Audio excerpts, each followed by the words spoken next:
Hey guys, welcome back to my channel. My name is Ijama. I am a third-year family medicine resident, and in this video I am going to go through just some tips to keep in mind as you go along the interview trail, because ERAS just opened up. If you are a fourth-year medical student or took some time off after medical school, you are probably getting ready to submit or have already started submitting all your stuff for the match, which is super exciting. And then like right after that, you start getting these interview offers, which this year is kind of all virtual again. And so I'm just gonna give you some tips. Before we get into that, just some updates for me. I'm using a new lens for this video, so we're gonna see how we like it. It looks really good in the screen. So I think this is gonna be good for me. I'm liking this journey for me for sure. And otherwise, I am currently on inpatient family medicine again.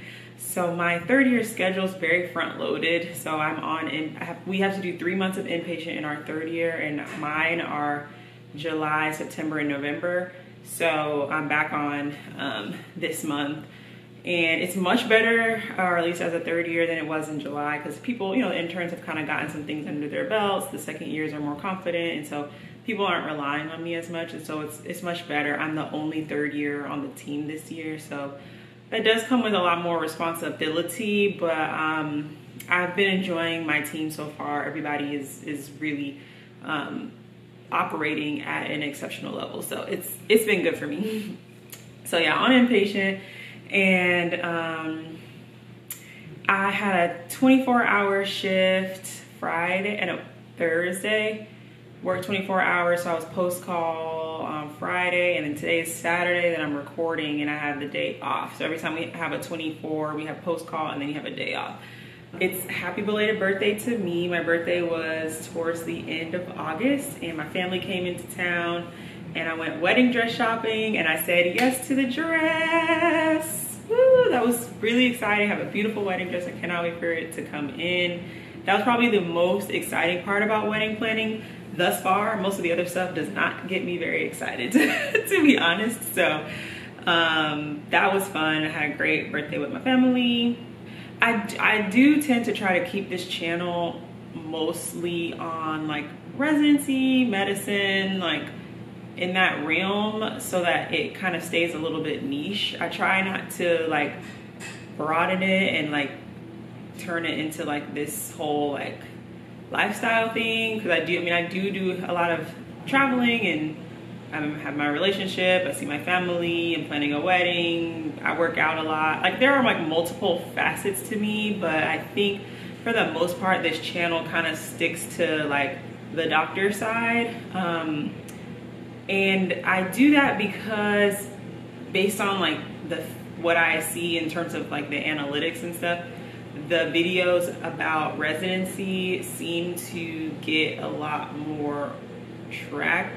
Like it seems like that's what you guys like to see more so than like the regular life stuff. So if you guys feel like you kind of want to be more involved, I guess, in other parts of my life, I don't mind vlogging and sharing other things, but I'm just kind of going off of what I'm seeing.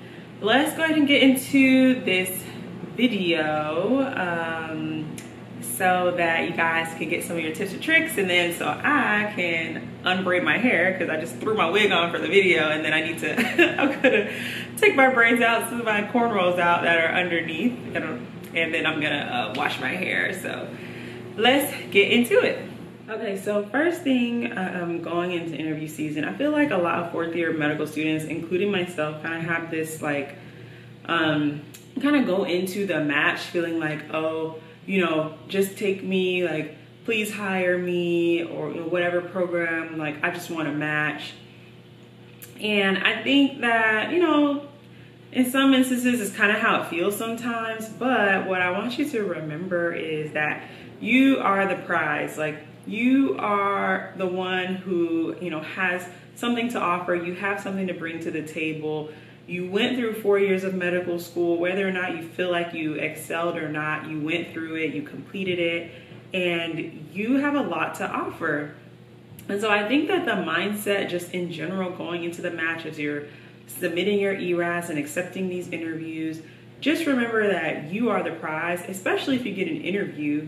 You know, that means that the program has done an initial review of your ERAS application and they like what they see. And so already they're vying for you. You know, you've already impressed them enough and already done like the initial job, and now they're vying for you. So going into interviews as you're accepting them, please change that mindset. You know, you're not just like trying to get hired. Like, you want to choose a program that's going to give you what you want.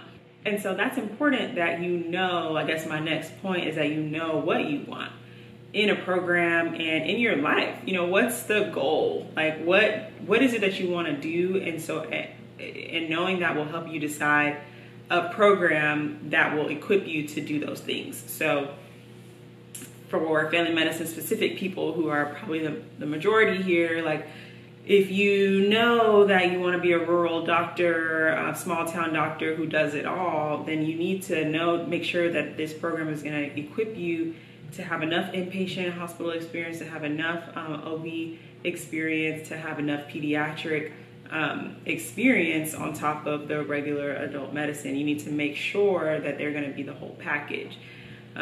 If you know you want to be a proceduralist as a family medicine doctor, then you need to make sure that you are going to get good enough experience. And you can't just say, oh, like, do you guys offer procedures? Like, you need to be specific. You know, how many of these do residents typically do? What are your top 3 procedures? Or, you know, I really want to do a lot of skin procedures or GYN procedures. Where specifically will I be able to do those things? Where is it in the curriculum? Do I have to go out and find it myself, or do you guys have those things to offer? Like, you need to be specific and ask these things so that you know what you're getting yourself into. Again, you're interviewing the program just as much as the program is interviewing you. Obviously, the program kind of knows what it wants in residents, you know, hardworking, well-rounded, professional, blah, blah, blah. But, like, you know, you need to know what you're looking for in a program, and so that you can properly interview them. And all throughout your interviews is always going to be, oh, do you have any questions? Or do you have any questions? You'll hear that from residents. You'll hear that from faculty. It kind of gets like, okay, like a little annoying, but that is your chance to ask anything you want. Like, you need to parse out exactly, you know, what it is that you want, especially because things are virtual. You're not going to be able to get some of that gut feeling stuff. And so you need to ask as many questions as possible. And it's also okay to ask the same question multiple times. Ask another resident the exact same question. Ask a faculty member the exact same question, because you want to make sure that the answers are consistent. So know what you want and ask specific questions to make sure that this program is going to give you what you want. Because again, this is not just about just randomly finding a program. You know, you need to choose a program, or at least rank highly a program that is going to give you what you want. I think that part of the going through the interview season is kind of like dating. Like, you're going on all of these quote unquote dates, interview dates, and you're parsing things out. So you need to kind of go into it knowing what your non-negotiables are. It's kind of like what I said before, but sometimes this is not just about like what the program has to offer in the curriculum, but just like general non-negotiables. Like, I need to have food in the cafeteria. I don't know, but like whatever. Like, you know, you definitely want to go to a program where there's like support staff, like in the clinic. Like, I'm not going to be faxing papers for on my own. Or like, for me, like, non-negotiable was there have to be other Black people in the program. Not just in the other residency programs, but like in the family medicine program, there has to be other Black people that I can count on my hands. And preferably on at least 2 hands. But if I can only count them on 1 hand, maybe we could still talk. But that was non-negotiable. So those are just things to think about, because you don't want to compromise. Again, you're dating. Like, you don't want to compromise on the program you end up at. And of course, you may rank your #1 program and end up matching somewhere else, but at least like, you know, like when you're ranking, like these are the things that I truly want, or the things that I really want to have in a residency program. Hopefully that makes sense. Okay, so now as you're going along and you start doing your interviews, you need to have some way of recording, like documenting stuff, whether it's like a notes app on your phone, Excel sheet. There's some apps, like I think NRMP does have an app for stuff like that going through the interview season. Whatever it is, I think I had like an Excel sheet, but you need to have something where you make note of your first impressions for every program, and you do it immediately after you interview. What are all your first impressions? And another thing you could do in addition to that, but you don't have to, would be like a pros and cons list. Because it's helpful afterwards when you get to the end of interview season and you're like, wait, what happened? Hey, you could like kind of go back and like re-jog your memory to say, oh yeah, I didn't like that, or yeah, that was weird, or whatever, you know. So keep it going, like just immediate first impressions, like right after everything's said and done, like what did you think? Like I would just like text it to myself and then put it in an Excel sheet later, because that gut feeling of like your immediate reaction or your immediate impression is important in the end. Keep track of that, how your first impression, pros and cons list, and like how did you feel about that program afterwards? Like, were you excited? Which is hopefully what you did feel, like excited to work there, like excited to be a part of that, or you know, join this, or like this is, I'm really excited to like do this track, you know what I mean? Like it's good to have some level of like excitement and attachment, because that gives you a feeling, a sign that maybe that's where you should be. And then one other I think this may be my last one, I don't know, but when you're actually interviewing, you know, so one of the most common advice that people give is just be yourself. When I give people the exact same advice, like just be yourself. Like you don't need to like stiffen up and act weird. Just be yourself, but take that with a grain of salt, because you know yourself. So if you, like me, sometimes I can just be like, go like too extreme, you know. I just like get like too weird and just start like talking crazy, and you know, my voice starts changing and starts sounding like I'm from Atlanta, you know, like, so sometimes you can push it too far when you're trying to be yourself, quote unquote. And so I think that it is important to be you, be yourself, be your own personality, and don't try to like create a different version of yourself, but you should offer maybe just a polished version. I think you should be a polished version of yourself.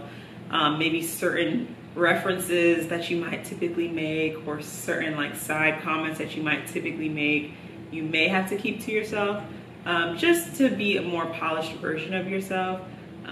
But you at your core is who should come to the interview. You just, you know, don't want to be too loose to the point where it actually becomes negative, because I've seen that happen where it's like, okay, like, yeah, this person got way too comfortable. It's definitely still an interview, or like, you know what I mean? Like you're definitely still,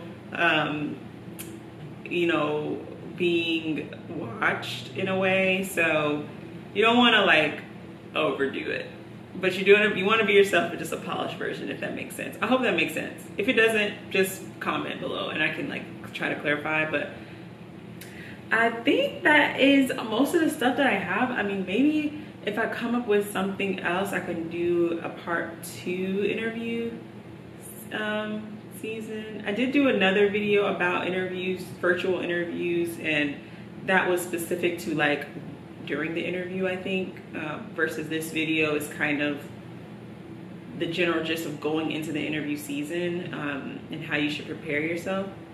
So a little different. But yeah, that wraps up this video. I am going to take my hair out and wash my hair. And then I have some grocery shopping to do, just like my weekly produce, fruits and veggies and stuff. I'll do my meal prepping for the week, and plus or minus hanging out with some co-residents, I do wish I could just verbalize like how much I just love to be at home. Like, I just love being at home. Like, and now with so much going on, I'm just like, I don't want to be outside. Like, it's just, I don't know. So a piece of me kind of just may end up staying at home, but I may also go out with some co-residents. I don't know yet. We'll see.